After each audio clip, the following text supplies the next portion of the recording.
ازيكم يا بنات؟ عاملين ايه؟ وحشتوني خالص خالص خالص والله. النهاردة ان شاء الله هنعمل البسكويت القمر ده بطريقة سهلة جدا وبسيطة. يلا بينا على طول على المقادير والطريقة. معانا هنا 2 بيضة، لازم تكون بدرجة حرارة المطبخ، يعني طالعة من التلاجة من قبل ما نشتغل فيها. تمام، طالعة من التلاجة كده قبلها بنص ساعة كده مثلا. معانا هنا باكو من الفانيليا، او لو بتحطي فانيليا اللي هي الفلت دي هتحطي نص معلقة صغيرة من الفانيليا، ما تكتريش عشان ما تمررش معاكي. تمام، حطينا هنا ذرة ملح وكوباية سكر. تمام، مش لازم يكون السكر بودر، انا حطيت هنا سكر حبيبات عادي اللي هو السكر بتاع التموين. جبنا هنا بيكنج باودر وهنحط معلقه صغيره، ما تكتريش ولا تحطي معلقه كبيره علشان يعني لما يدخل الفرن ما يفرش معاكي. حطينا هنا كوبايه الا ربع من الزيت. تمام، هنضرب المقادير دي كلها مع بعض لحد ما تبقى زي يعني ايه اللون الاصفر بتاع البيض، يبقى لونه كده ايه مبيض شويه، يعني يبيض كده شويه، يبقى زي الكريمي. خلاص، هنا بقى عايزين 3 كوبايات وربع من الدقيق. لما تيجي تعبي الدقيق عبيه بالطريقه اللي انا بعبي بيها دي عشان ما ياخدش كميه اكبر من اللي احنا عايزينها. يعني هنعبي كده بالمعلقه ومش هندوس عليه، مش هندوس كده اهو. شايفين انا بوريكم ازاي؟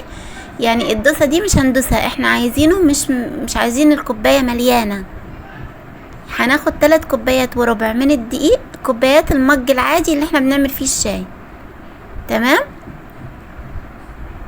وهناخد كمان كوباية الا ربع نشا، كوباية الا ربع نشا. يعني حاطين هنا 3 كوبايات وربع من الدقيق وكوباية الا ربع نشا.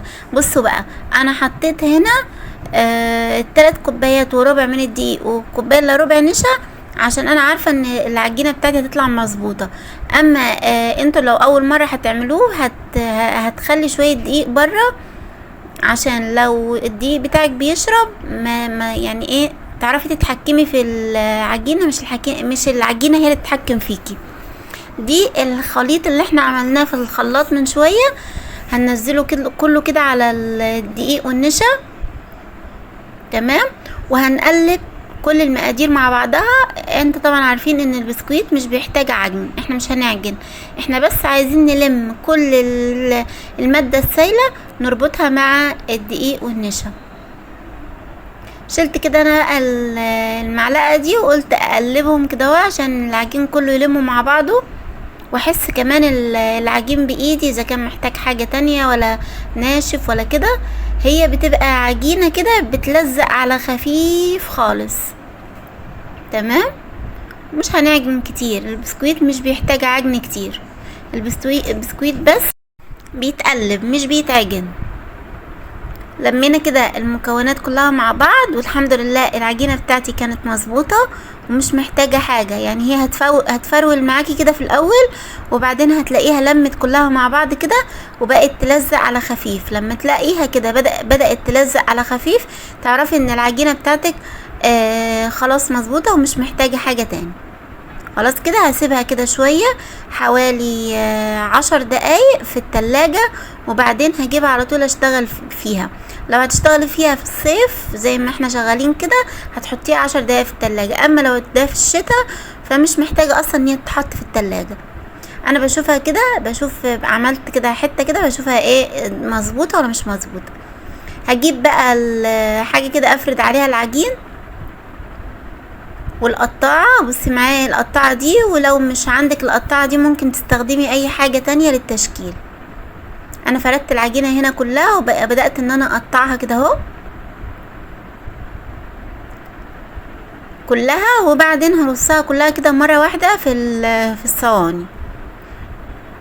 وطبعا العجينة اللي في الجناب دي اللي هي متفضلة دي مش هنرميها، هنلمها كده على بعضها تاني ونعملها زي كورة ونفردها بالنشابة وبعدين او المردنة، وبعدين هنرجع نشكلها كده اهو تاني بالقطاعات زي ما انتوا شايفين. لو مش عندك القطاعة دي ممكن تستخدمي اي حاجة في التشكيل، مثلا لو عندك اللي هو بتاع الكحك ده ممكن تعملي بالمنقاش بتاع الكحك ده زي ما انت عايزه. هرص كده العجينه كلها كده في البسكويت كله كده في الصواني عندي. طبعا انا رصيته في صينيه مدهونه على خفيف خالص عشان البسكويت اصلا في زيت، فمش محتاج اصلا ان هو يتحط يعني في صينيه مدهونه كتير. هتدهن على خفيف الصينيه وهتحط فيها البسكويت. هنا بنكون مشغلين الفرن طبعا من قبلها على درجه حراره 170. لو هتحطي البسكويت بتاعك في فرن كهرباء هتشغلي فوق وتحت وهتشغلي المروحه، تمام. اما لو هتحطي في فرن البوتاجاز العاديه هتشغلي على درجه حراره 170 برضو، بس هتشغلي من تحت بس. واول ما تلاقيها خلاص احمرت من تحت هتروحي مشغله الشوايه عليها، تمام يا حبيبه قلبي. بياخد بالكتير 10 دقايق وبيطلع يعني قشطه. بصوا اهو عملت الصاجين دول، 3 كوبايات ونص طلعوا معايا 3 كوبايات وربع قصدي دقيق، طلعوا معايا الكميه دي. هندخلها الفرن وارجع لكم تاني. شايفين القمر؟ شايفين الجمال؟ شايفين؟ بصوا تحفه تحفه، ولا في طعمه رهيب. جبت كده شويه شوكولاته، صوص شوكولاته وحطيته جنبه كده مع التقديم بقى. ممكن تقدميه ساده كده زي ما هو، وممكن تحطيه كده في صوص الشوكولاته وياكلوا بقى وولادك والهنا والشفا. بتقدميه زي ما انت عايزه. لو عايزه كمان تاكليه مع الشاي بلبن بيبقى تحفه جدا. يلا بقى باي باي، وقولوا له ايه رايكم في الطريقه.